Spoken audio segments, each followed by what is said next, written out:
Hello guys नतुन एटा business related video লৈ আপোনালোকৰ ওচৰলৈ আগবাঢ়িছো। আজি আপোনালোকক দেখুৱাম নেইল মেকিং মেচিন।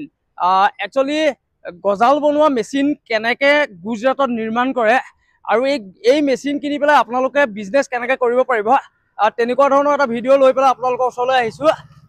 তেনে বলক চাওঁগে আমি গজাল বনোৱা মেচিন গুজৰাটত কেনেকৈ প্ৰস্তুত কৰে। যথেষ্ট ডাঙৰ কোম্পানী, ইয়াত বহুত ওয়াৰ্কাৰে কাম কৰি আছে। আপোনালোকক যদি দেখুৱাবলৈ যাওঁ তেতিয়াহ'লে এইখিনি হৈছে গজাল বনোৱা মেচিন। গাইজ আপোনালোকে যদি চাই এইটো ডাঙৰ ৱৰ্কশ্বপ হয়, বৰ সৰু সুৰা ৱৰ্কশ্বপ নহয়, বহুত মেচিন ৰেডি কৰি আছে। এওঁলোকে একচুৱেলি কাম কৰি আছে ইয়াত। আপোনালোকে যদি চাই তেতিয়াহ'লে আপোনালোকক যদি দেখাবলৈ যাওঁ তেতিয়াহ'লে বহুত মেচিন। গজাল বনোৱাৰ এটা মেচিন লৈ পেলাই আপোনালোকে এটা ইণ্ডাষ্ট্ৰি গঢ়িব পাৰে। একচুৱেলি গজাল বনোৱা মেচিন এটা যদি লয় তেতিয়াহ'লে এটা ইণ্ডাষ্ট্ৰি গঢ়িবৰ কাৰণে কি লগত মেচিন লাগিব সম্পূৰ্ণ আপোনালোকক ক'বলৈ গৈ আছো। প্ৰথমতে এনেকুৱা ধৰণৰ এটা মেচিন কিনিব লাগিব। এওঁলোকৰ তাত বহুত ধৰণৰ মেচিন আছে। আপোনালোকে যদি চাই এনেকুৱা ধৰণৰ এটা মেচিন কিনিব লাগিব। আৰু 2 নম্বৰতে এনেকুৱা ধৰণৰ এইটো যদি চাই তেতিয়াহ'লে ইয়াত এই যিখিনি ৱায়াৰ হয় এই ৱায়াৰখিনিৰ কাৰণে এনেকুৱা ধৰণৰ এইটো মেচিন বুলিয়ে কৈছো, এনেকুৱা ধৰণৰ এটা মেচিন কিনিব লাগিব।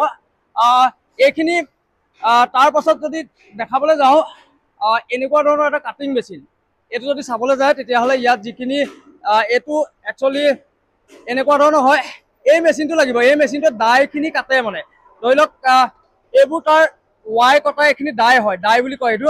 এইটো যদি চাই এইখিনি বনাবৰ কাৰণে এই মেচিনটো বেছিক এইখিনি প্ৰয়োজন, মানে এইটো নহ'লে নহ'ব। এনেকুৱা এটা ধৰি লওক আপুনি মেচিন যদি 5টাও লয় এনেকুৱা এটা হ'লেই হ'ব, এটা ল'লেও এটাই লাগিব, লোৱাটো ল'বই লাগিব।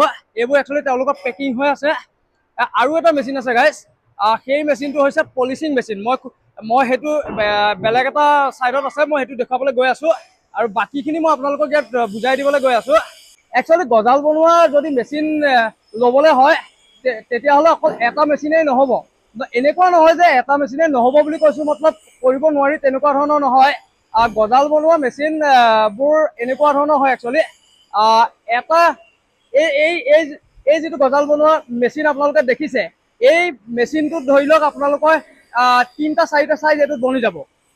তাৰ পাছত যদি দেখাবলৈ যাওঁ ধৰি লওক সৰু চাইজৰ যিবোৰ গজাল, যিবোৰ ফাৰ্নিচাৰত বনায়, ফাৰ্নিচাৰত দৰকাৰ হয়, সেইটো কাৰণে এইটো বেলেগ মেচিন হয়। এইটো মেচিন সেইটো কাৰণে সেইটো বেলেগ হয়। সেইকাৰণে আপোনালোকে যদি প্ৰতিটো চাইজ বনাবলৈ হয় তেতিয়াহ'লে এটা মেচিনত নহ'ব, বেলেগ বেলেগ মেচিন ল'ব লাগিব।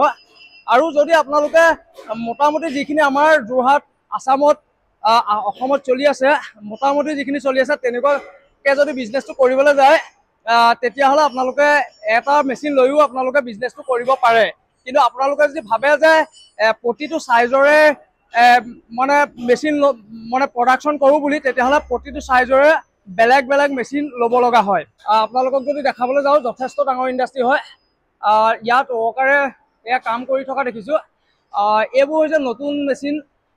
এইটো যদি চাওঁ তেতিয়াহ'লে এইটো কালাৰ কৰাই নাই, এইটো বনাই আছে তেওঁলোকে। এইটো যদি কালাৰ এইটো কৰাই নাই, এইটো বনাই আছে।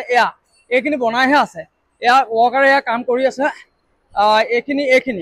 এইখিনি মেচিন বনাই আছে। এওঁলোকে পুৰা মেচিন নিৰ্মাণ কৰি আছে। এইবোৰ মেচিন ৰেডি কৰি আছে তেওঁলোকে। এইবোৰ মেচিন অলৰেডি ৰেডি হৈ গ'ল, এইবোৰ পেকিং হৈ গ'ল। আচলতে এওঁলোকে গুজৰাটৰ পৰা গোটেই অকল ভাৰততেই নহয়, ভাৰতৰ বাহিৰলৈও এওঁলোকে পঠিয়ায়। মই আৰু এটা মেচিন আপোনালোকক দেখাবলৈ গৈ আছো, সেইটো হৈছে পলিচিং মেচিন। একচুৱেলি পলিচ মেচিনটো কেনেকুৱা ধৰণে মানে কেনেকুৱা ধৰণৰ হয় আপোনালোকক দেখাবলৈ গৈ আছো। তেতিয়াহ'লে ব'লক গাইজ, ইয়াত আৰু এটা ধৰণৰ মেচিন লাগে আপোনালোকক কৈছোৱে, সেইটো হৈছে পলিচ মেচিন।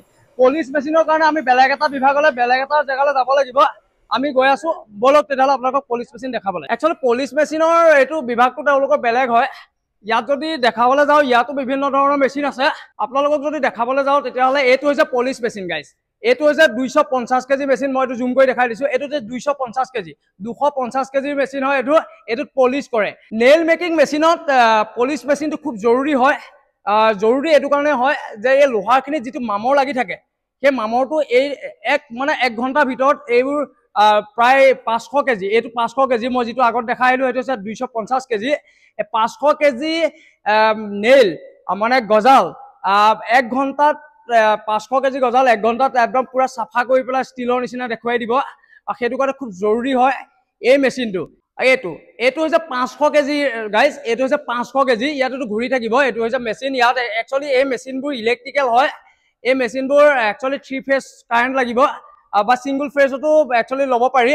একচুৱেলি ছিংগুল ফেজৰ কাৰণে বেলেগকৈ অৰ্ডাৰ দিব লগা হয় এওঁলোকৰ যথেষ্ট ডাঙৰ কোম্পানী সেইকাৰণে এওঁলোকক ৰেডি আছে মই সেইকাৰণে আপোনালোকক দেখাই দিব পাৰিছোঁ এইখিনি ৰেডি আছে ইয়াৰ পাছত এইটো এটা ৰেডি হয় এইটোতো মই আপোনালোকক সেয়া দেখাইছোঁহে এইটো হৈছে 250 কেজি 250 কেজি 1 ঘণ্টাত একদম পুৰা ক্লিন কৰি দিব মতলব ষ্টিলৰ নিচিনা কৰি দিব গজালখিনি গজালৰ বিজনেছটো খুব ভাল বিজনেছ খুব কম পইচাত এইটো বিজনেছ আপোনালোকে কৰিব পাৰিব এইখিনি যদি দেখাবলৈ যাওঁ এইখিনি আমাৰ একচুৱেলি এতিয়া বৰ্তমান কিনিবলৈ প্ৰয়োজন নাই এইখিনি মেচিন এই মেচিনখিনিয়ে সেই যিখিনি ৰ মেটেৰিয়েলছ ৱাইৰখিনি মানে ধৰি লওক গজাল বনাবৰ কাৰণে যিখিনি ৰড লাগে সেই ৰডখিনি গজালৰ থিকনেছটো বেলেগ বেলেগ হয় সেই হিচাপত ৰডখিনি মানে ৰ মেটেৰিয়েলছখিনি প্ৰস্তুত কৰে এইখিনি মেচিন বৰ্তমান আমাৰ লোৱাৰ কোনো প্ৰয়োজন নাই যেতিয়া আমি এটা ডাঙৰ স্কেলত কাম কৰিবলৈ যাম তেতিয়াহ'লে এনেকুৱা ধৰণৰ মেচিনো ল'ব লাগিব ধৰি লওক টাটাৰ পৰাই হওক যেতিয়া আমি অন্যান্য ডাঙৰ ডাঙৰ কোম্পানীৰ পৰা যেতিয়া সৰহকৈ আমি ৰ মেটেৰিয়েলছ কিনিম তেতিয়া আমি নিজে বনাই ল'ব পাৰিম বৰ্তমান আমি সৰু স্কেলত যিহেতু কাম কৰিব লগা হৈছে বৰ্তমান সৰু স্কেলত কাম কৰিবৰ কাৰণে এনেকুৱা ধৰণৰ মেচিনকেইটা আমাক দৰকাৰ নাই আমাক বৰ্তমান লাগে নেইল মেকিং মেচিন এটা ইয়াতে ধৰি লওক এই ৰাউণ্ড যিটো মানে ৰ মেটেৰিয়েলছ ঘূৰাবৰ কাৰণে এইটো যিটো মানে আপোনালোকে দেখিলে এইটো চকৰিটোৰ নিচিনা সেইটোৱে হৈছে এইটো আপোনালোকক দেখাই দিছোঁ গাইজ এনেকুৱা ধৰণৰ এটা আৰু পলিচ মেচিন এটা আৰু এটা মানে কাটিং মেচিন আছে সেই কাটিং মেচিন এই এটা দুটা তিনিটা চাৰিটা এই চাৰিটা মেচিন লৈ পেলাই আমি এই কামখিনি কৰিব পাৰোঁ একচুৱেলি গজাল খুব প্ৰয়োজনীয় বস্তু আপোনালোকে জানেই গজালৰ অবিহনে কেতিয়াও একো কাম নহয় একো কাম মতলব এটা ঘৰ সাজিবলৈ হ'লেও বা ফাৰ্নিচাৰ বনাবলৈ হ'লেও সকলো ক্ষেত্ৰত আপোনালোকে চিন্তা কৰি চাওকচোন গজাল নহ'লে নহয় একচুৱেলি এটা ঘৰ যদি সাজিবলৈ যায় যেতিয়া ছাদ ঢালাই যদি কৰিবলৈ যায় তেতিয়াহ'লে কুইণ্টেল হিচাপত গজাল প্ৰয়োজন হয় সেইটো কাৰণে এইটো এটা ভাল বিজনেছ এইটো মানে গজাল খুব বেছি ভাল বিজনেছ কাৰণে মই আপোনালোকক গাইজ দেখাব খুজিছোঁ কম পইচাত আপোনালোকে এটা ইণ্ডাষ্ট্ৰি গঠন কৰিব পাৰিব আৰু আপোনালোক প্ৰফিটেবল হ'ব পাৰিব মোৰ উদ্দেশ্য এইটোৱেই মোৰ ইয়াত ভিডিঅ' বনোৱাৰ উদ্দেশ্য এটাই গাইজ ময়ো বিচাৰোঁ যে অসমখন গুজৰাটৰ নিচিনা হওক অসমখন কলিকতাৰ নিচিনা হওক অসমখন মুম্বাইৰ নিচিনা হওক আৰু দিল্লীৰ নিচিনা হওক এনেকুৱা ধৰণৰ হওক সেইটো কাৰণে আমাৰ অসমখনৰ মানুহেও যেন ইণ্ডাষ্ট্ৰি লাইনলৈ গুচি যাব পাৰে মোৰ উদ্দেশ্য সেইটোৱেই যেতিয়াই গুজৰাটলৈ আহোঁ কিবা এটা মনটো ভাল লাগি যায় সেইটো কাৰণে নতুন নতুন যিহেতু বিজনেছবোৰ দেখা পাইছোঁ ইয়াৰে ধৰি লওক যিটো যেতিয়াই সুবিধা পাইছোঁ তেতিয়াই এটা দুটা ভিডিঅ' আপোনালোকলৈ বুলি বনাই দিছোঁ মই সকলোখিনি ভিডিঅ' বনোৱাটো একচুৱেলি পচিবল নহয় একচুৱেলি মই 40 ডেজৰ টুৰত আহিছোঁ মই প্ৰতি 2 বছৰৰ মূৰে মূৰে মই ভাৰতৰ বিভিন্ন জেগালৈ যাওঁ নতুন নতুন বিজনেছ চাওঁ একচুৱেলি মইতো বিজনেছ কৰোঁ সেইকাৰণে লগতে এইবাৰ ভাবিলোঁ মোৰ নিজৰ লগতে আপোনালোকৰ উন্নতি হওক সেই বুলিহে মই এই ভিডিঅ'খিনি আপোনালোকলৈ বনাইছোঁ এই ভিডিঅ'খিনি চাই পেলাই আপোনালোকো একচুৱেলি উপকৃত হ'ব পাৰিব মই আপোনালোকক এই মেচিনখিনিৰ এটা মেচিনত বেলেগ বেলেগ চাইজৰ কেনেকুৱা ধৰণৰ গজাল ওলায় এইখিনি গোটেইখিনি আপোনালোকক মই দেখাবলৈ গৈ আছোঁ আপোনালোকে যদি চাই ধৰি লওক এইটো মেচিন এই মেচিনটোত যদি চাই তেতিয়াহ'লে এইবোৰ হৈছে প্ৰডাক্ট এইবোৰ বেলেগ চাইজ ধৰি লওক এই মেচিনটোত এতিয়া বৰ্তমান এই চাইজটো উলিয়াই থকা হৈছে এই চাইজটো কিন্তু ইয়াত বেলেগ বেলেগ ধৰণৰো আপুনি চাইজ উলিয়াব পাৰে সৰুৰ পৰা এইটো মেচিন বেলেগ ধৰণৰ হয় এইটো মেচিন বেলেগ হয় এইটো মেচিন মই দেখাই আছোঁ আপোনালোকক ইয়াত ধৰি লওক কেইবাটাও চাইজ আপুনি যদি চাই এইটো এটা চাইজ ইয়াৰ থিকনেছ দুটা বেলেগ বেলেগ এইটো অলপ পাতলা হয় এইটো অলপ ডাঠ হয় থিকনেছ দুটা বেলেগ বেলেগ এইটো চাইজ উলিয়াব পাৰে এনেকুৱা দীঘলো উলিয়াব পাৰে একচুৱেলি এটা মেচিনত কেইবাটাও প্ৰকাৰৰ আপোনালোকে যদি চাই তেতিয়াহ'লে বেলেগ বেলেগ কোৱালিটি মানে থিকনেছ গজালটো বহুত সৰুৰ পৰা বহুত ডাঙৰলৈকে বেলেগ বেলেগ চাইজৰ গজাল আপোনালোকে একেটা মেচিনতে উলিয়াব পাৰিব সকলোখিনি নোৱাৰিব এটা নিৰ্দিষ্ট নিয়ম এটা আছে ধৰি লওক এই মেচিনটোত ধৰি লওক আপোনালোকে যদি চাই এই মেচিনটোত ধৰি লওক মই এটা এক্সাম্পলৰ কাৰণে দিছোঁ 1 ইঞ্চিৰ পৰা ধৰি লওক 4 ইঞ্চিলৈকে বনাব পাৰে ধৰি লওক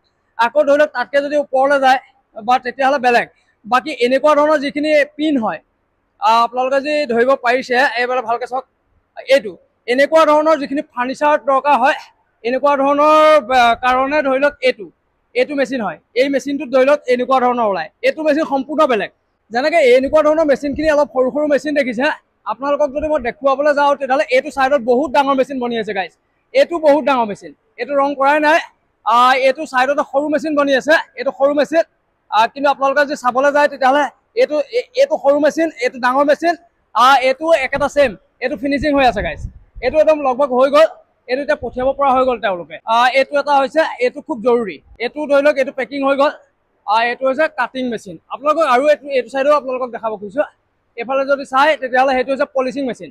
এইটো যদি চাই আপোনালোকে তেতিয়াহ'লে এইটো হৈছে পলিচ মেচিন। এইটো হৈছে পলিচ মেচিন বনাই আছে, তেওঁলোকে প্ৰস্তুত কৰি আছে। বহুত ডাঙৰ ছেটআপ, আপোনালোকে যদি চাই বহুত ডাঙৰ ছেটআপ গাইজ। ইয়াৰ পৰা মেচিন কিনি পেলাই এনেকুৱা ধৰণৰ মেচিন, মই এইটো কোৱা নাই যে ইয়াৰ পৰাই কিনিব লাগিব, এনেকুৱা ধৰণৰ মেচিন কিনি পেলাই আপোনালোকে বিজনেছ কৰি স্বাৱলম্বী হ'ব পাৰে। ফাইনেলি গাইজ এই ভিডিঅ'টো ইয়াতে সমাপ্ত কৰিছোঁ। আপোনালোকে যদি ইউটিউবৰ পৰা চাই আছে তেতিয়াহ'লে ছাবস্ক্ৰাইব কৰিব, লাইক কৰিব, শ্বেয়াৰ কৰিবলৈ নাপাহৰিব। আৰু যদি আপোনালোকে ফেচবুকৰ পৰা চাই আছে তেতিয়াহ'লে ফ'ল' কৰিব, লাইক কৰিব, শ্বেয়াৰ কৰিব। ধন্যবাদ।